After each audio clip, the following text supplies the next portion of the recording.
Senhor presidente, senhores deputados, gostaria, antes de fazer meu pronunciamento, registrar aqui a presença dos servidores do Poder Judiciário que estão acompanhando a nossa sessão. Sejam bem-vindos a esta casa, que é a Casa do Povo. E eu queria, nesta sessão, fazer aqui um comentário sobre a medida provisória 905 do governo federal, conhecida como Carteira Verde e Amarela. O governo Bolsonaro, ele vem atacando duramente os direitos dos trabalhadores e também as garantias, as conquistas sociais que nós tivemos nos últimos anos no nosso país. Nós já tivemos no governo Michel Temer uma reforma trabalhista que precarizou muito os direitos dos trabalhadores, criando formas de contrato de trabalho que significam, na verdade, uma insegurança muito grande para os trabalhadores, como é o caso do trabalho intermitente. E o governo Jair Bolsonaro, que não consegue ter uma política para geração de empregos nesse país, que não consegue, inclusive, alavancar o crescimento econômico. Essa semana nós tivemos, assim, quase que uma comemoração eufórica do crescimento do PIB em 0,6%, que é uma piada, né? Mas muitos já começam a querer afirmar que agora a economia vai deslanchar. Na verdade, nós não sabemos aonde é que está esse crescimento econômico, porque o número de desempregados continua alto e a atividade econômica não tem animado muito os investidores. Além do que, a inflação divulgada muito baixa, porém os preços nos supermercados continuam aumentando, sem falar do preço da carne, que disparou. E segundo a ministra Tereza Cristina, que é desse estado, tinha que aumentar mesmo, porque a carne estava muito barata, né? E hoje nos jornais está dizendo que não vai abaixar tão cedo, né? Então, uma forma assim desse governo tratar a população com muito descaso, né? Não trazendo assim nenhuma notícia que possa animar nesse final do ano os investidores, aqueles que podem gerar empregos nesse país. Mas o governo federal, na tentativa de provocar algumas aberturas de postos de trabalho novos nas empresas, ele edita a medida provisória 905, que trata da Carteira Verde e Amarela. Essa medida provisória altera pontos da CLT e também da legislação trabalhista. O governo pretende criar uma nova modalidade de trabalho temporário para pessoas entre 18 e 29 anos. Então, seriam os jovens, né, aqueles que vão ingressar no mercado de trabalho. Para incentivar esses novos postos de trabalho, o governo propõe que a empresa contrate nessa nova modalidade até 20% do total de trabalhadores que ela tem na empresa. Por exemplo, se ela tem 100 funcionários, então essa medida provisória permite contratar 20 funcionários nessa nova modalidade. Se eles tiverem entre 18 e 29 anos, poderão ser contratados com um teto salarial, olha só, teto salarial de um salário mínimo e meio, que hoje representa R$ 1.500, R$ 1.497, né? Esse contrato seria por 2 anos, né, 24 meses, e As empresas, então, ficariam isentas do INSS, dos 20% pagos na contribuição patronal, e ficam isentas das alíquotas do Sistema S e do salário educação. O FGTS, que ela vai depositar do trabalhador, cai de 8% para 2%, né? Então, o trabalhador leva na cabeça aí, né? Ele já vai ter um trabalho temporário, vai ter um teto salarial de um salário mínimo e meio, e o seu fundo de garantia vai ser depositado de 2% apenas sobre o salário, e não mais 8%, como é para os demais trabalhadores. E o valor da multa do FGTS, no caso da demissão, cai de 40% para 20% também. E uma novidade aqui, a taxação do seguro-desemprego, né? Então, aquele que ficar desempregado vai receber o seguro-desemprego, mas vai ter um desconto de 7,5% do INSS sobre o seguro-desemprego. E o governo fala que a taxação em cima do seguro-desemprego é para bancar esse programa que reduziu o INSS sobre esses trabalhos temporários desses jovens, né? Então, ele está abrindo mão de receita de um lado, e do outro lado ele está tirando de quem? De quem que o governo vai tirar para bancar esse programa? Dos desempregados. Parece uma piada ou é piada mesmo? Quer dizer, além desse governo não ter uma iniciativa que possa gerar empregos nesse país, ele está esfolando os desempregados. Ele está taxando 7,5% de INSS dos desempregados para poder bancar um programa como esse, que eu tenho dúvida se vai gerar algum emprego nesse país, né? E, além do mais, a própria medida provisória autoriza o trabalho aos domingos e feriados. Então, tudo que a gente vê deste governo é para apertar ainda mais o cinto da classe trabalhadora.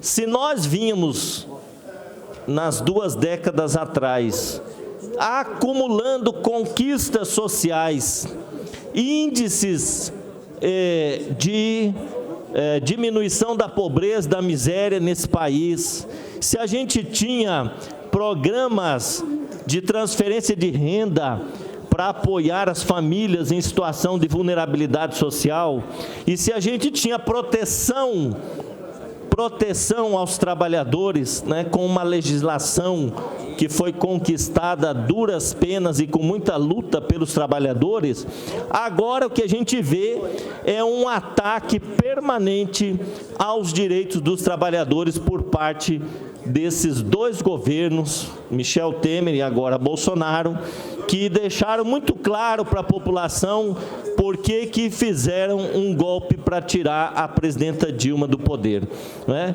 Foi justamente para isso, para fazer um governo que interessa aos banqueiros, aos grandes capitalistas, tirando dos pequenos.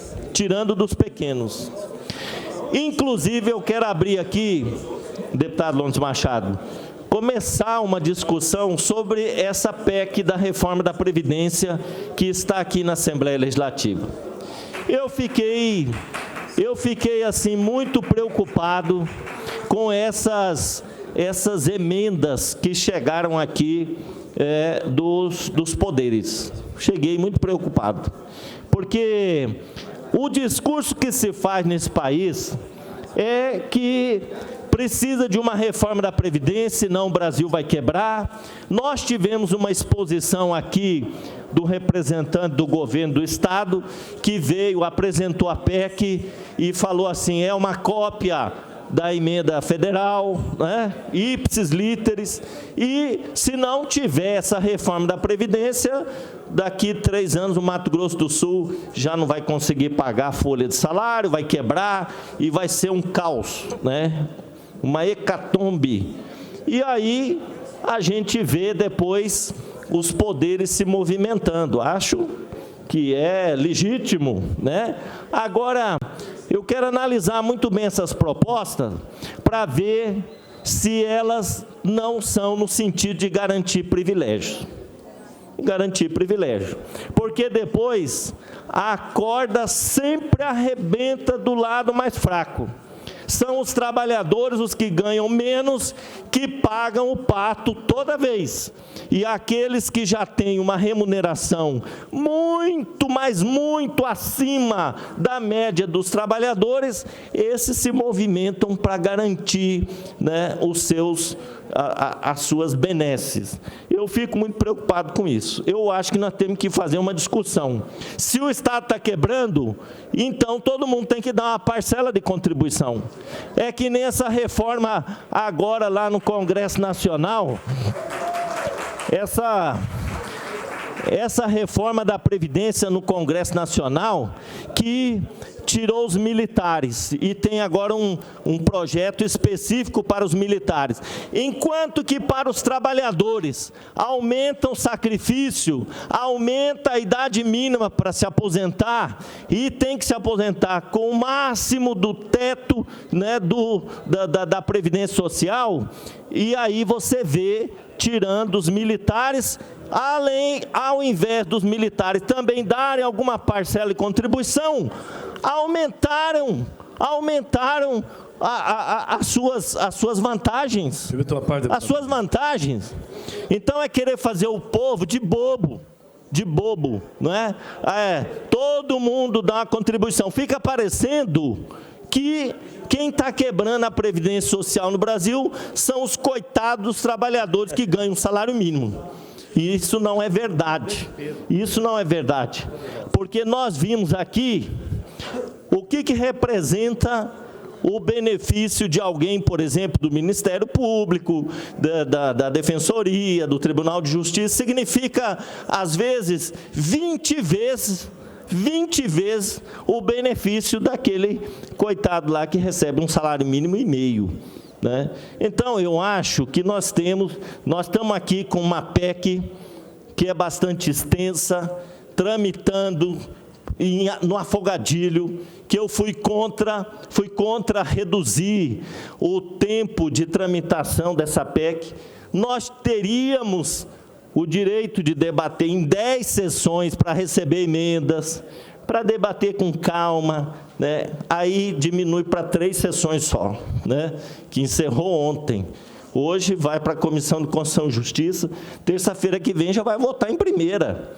E eu acho, deputado Cabalmi, que nós temos que discutir muito bem, né, essas emendas, porque senão cai por terra o discurso do governo que precisa economizar, que todo mundo tem que dar a sua cota de contribuição, e aí a gente vê quem tem os melhores salários se movimentando, né?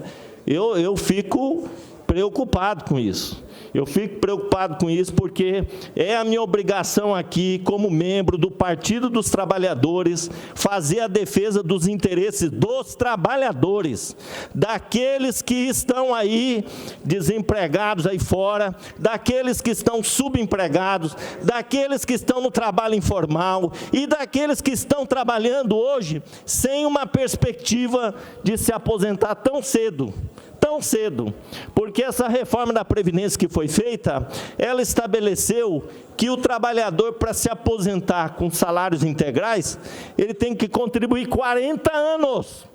40 anos. E eu pergunto para vocês, um trabalhador da iniciativa privada, se ele consegue ficar na mesma empresa 40 anos, ininterruptos, contribuindo, sem nunca ser demitido. Então, deputado, idade mínima 65 anos, mas para ele se aposentar com os recursos integrais tem que contribuir 40. Então, é muito difícil para um trabalhador, né, conseguir ficar 40 anos ininterruptamente trabalhando na mesma empresa. Eu vejo que o sacrifício em cima da classe trabalhadora é grande. Agora, a cúpula dos poderes também tem que entender que todo mundo tem que dar a sua parcela de contribuição. Hoje,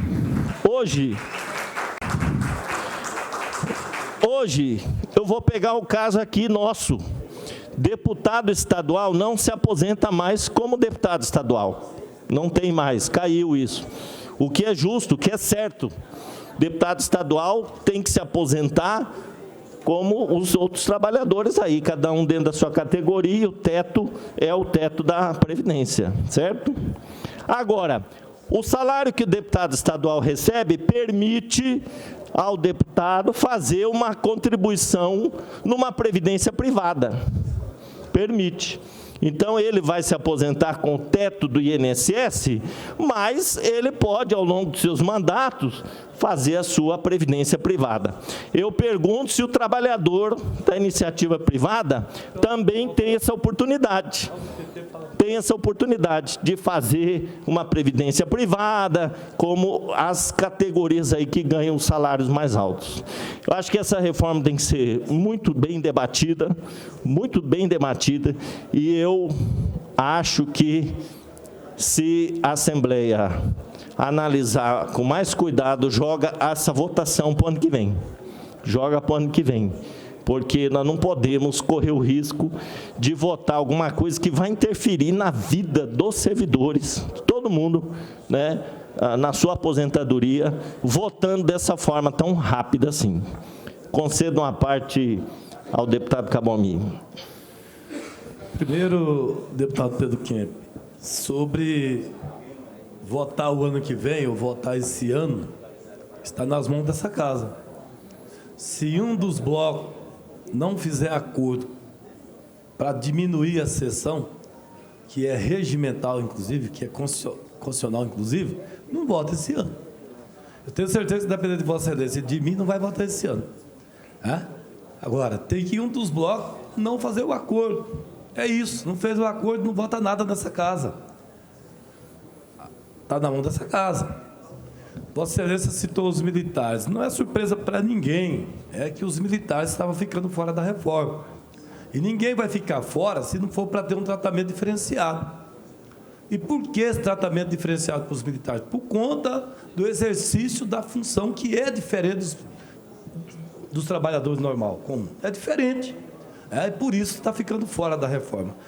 Quero crer que, dentro dessa reforma especial dos militares, se trata da questão da integralidade, salário, se trata de aumentar o tempo de serviço que hoje é 30 anos para 35 anos, e a questão também das pensões, das pensões, que com certeza deve ir também na sua integralidade. Pode ser um privilégio, ainda mais se tratando de um governo militar, que é o governo de Jair Bolsonaro. Vossa Excelência imagina que o governo de Jair Bolsonaro iria fazer a reforma da Previdência e prejudicar os militares? Vossa Excelência? Não ia. Então, assim, não é surpresa, não é novidade. Agora, o que nós temos que ter claro aqui, deputado Pedro Kemp, é sobre o que Vossa Excelência falou, para encerrar minha parte. Não dá para nós votar nessa casa uma reforma, onde fica Ministério Público, Defensoria, Tribunal de Contas, Tribunal de Justiça, com a legislação diferente dos demais trabalhadores e servidor público dessa casa. Não é possível. Até porque, a nível nacional, não ficou diferente. Então, vamos tomar cuidado com as emendas colocadas, para que, de fato, a reforma proposta pelo governo Reinaldo Azambuja seja igual para todos. Eu acho que isso tem que ser fato dessa casa. Seja igual para todos. Não vai ser para os militares, porque já está ficando fora dessa reforma. É um outro texto. Agradeço ao deputado de Vossa Excelência, estou junto com Vossa Excelência, para fazermos aqui a defesa, principalmente das minorias, que nem sempre são reconhecidas e defendidas nos momentos de votações. Parabéns a Vossa Excelência pela fala. Agradeço a parte de Vossa Excelência. E, para encerrar, senhor presidente, eu acho que é legítima a movimentação de todas as categorias, dos poderes. O projeto está tramitando, teve a oportunidade aí de receber emendas. Eu acho que é democrático, todo mundo pode sugerir alterações. Mas o que eu quero trazer à reflexão é justamente isso. Se nós, ali, discutindo com o governo, ouvimos da parte do governo, do representante do governo, que essa reforma ela é necessária, então nós precisamos saber se todos os poderes estão imbuídos desse mesmo objetivo, que é salvar o Mato Grosso do Sul, na fala do governo, né? Viabilizar financeiramente o Estado de Mato Grosso do Sul nos próximos anos. Então, eu fico muito preocupado, senhor presidente, se essas emendas não visam proteger alguns segmentos do serviço público que já são praticamente protegidos pelos proventos bastante substanciosos, né, que recebem, e se quem vai pagar a conta ao final são só os servidores públicos que carregam esse Estado nas costas. Então, eu acho que isso que nós precisamos analisar com muito cuidado para não cometer injustiças aqui na reforma desse projeto. Muito obrigado.